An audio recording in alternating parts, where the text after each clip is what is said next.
So, isang mapagpalang gabi po sa ating lahat. Welcome po sa ating prayer for the nation. So, ah, gusto ko lang pong sabihin sa inyo na maaari mo bang i-share itong live screen po natin sa ating mga mahal natin sa buhay, maging sa ating kaklase, mag-anak, ah, pwede rin sa ating mga friends sa Facebook. So, bago po tayo mag-umpisa ay manalangin muna tayo. Yes, O Lord, Heavenly Father, we thank you, O Lord, sa gabing ito, Lord, na pinagkaloob mo. Salamat, Lord, dahil binigyan mo ako ng privilege, Lord, na makapag-share ng iyong salita. Lord, dalangin ko, O Lord, na buksan mo po ang aming mga puso. Ano man, Lord, yung nais mong maiparating, Lord, malaya kang kumilos. And I pray, Lord, na itanim mo po ito, O Lord, sa aming mga puso, O Lord, at ito ay maisabuhay po namin. Lord, give me knowledge and wisdom, Lord, at ang salita mo lamang, Lord, ang maishishare, ay papahayag, Lord. Ikaw na po siyang bahala, O Lord. We glorify you and honor you. In Jesus' name we pray. Amen. So, ang ating text ay matatagpuan sa ating Luke chapter 11, Luke chapter 11 verse 9 to 10. So, sabi dito, "So I say to you, ask and I will be give to you. Seek and you will find. Knock and the door will be open to you. For anyone who asks, receive; the one who seek, find; and to the one who knocks, the door will be opened." So, babasahin ko rin po siya sa Tagalog. Kaya't sinasabi ko sa inyo, humingi kayo at kayo'y bibigyan. Humanap kayo at kayo'y makakatagpo. Kumatok kayo at kayo'y pagbubuksan. Sapagkat ang bawat humihingi ay tatanggap,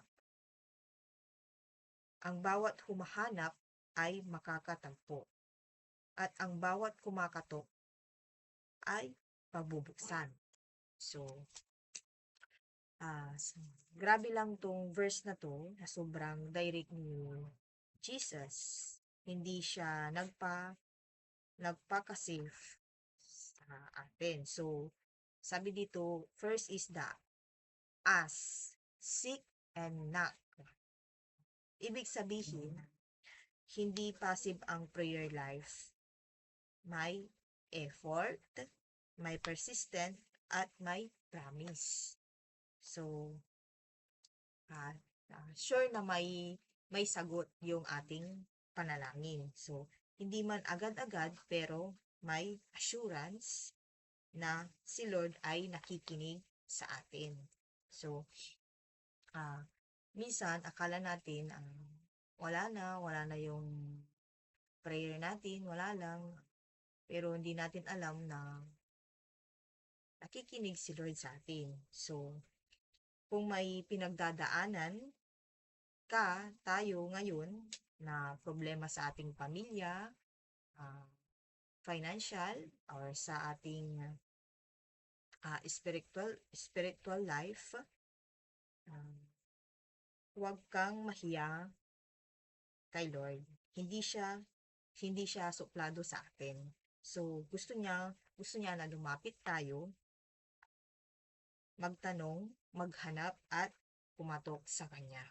So today is ang gawin natin ay first is the ask.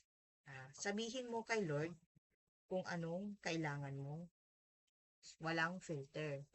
Yun yung sa ask. So yun, sabihin natin lahat kay Lord, lahat ng mga problema natin pinagdadaanan, dahil alam niya at siya lang yung makakatulong sa atin. Ano man yung gawin mo, wala tayong ibang magagawa kundi magtiwala at manalangin sa Kanya. dahil alam natin na siya lamang ang makakatulong sa atin.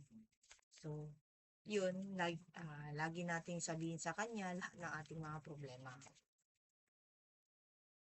And second is the seek. So, yun, magbasa ng word, mag-pray, maghanap ng wisdom. So, kapag tayo ay dumadaan sa ating mga problema,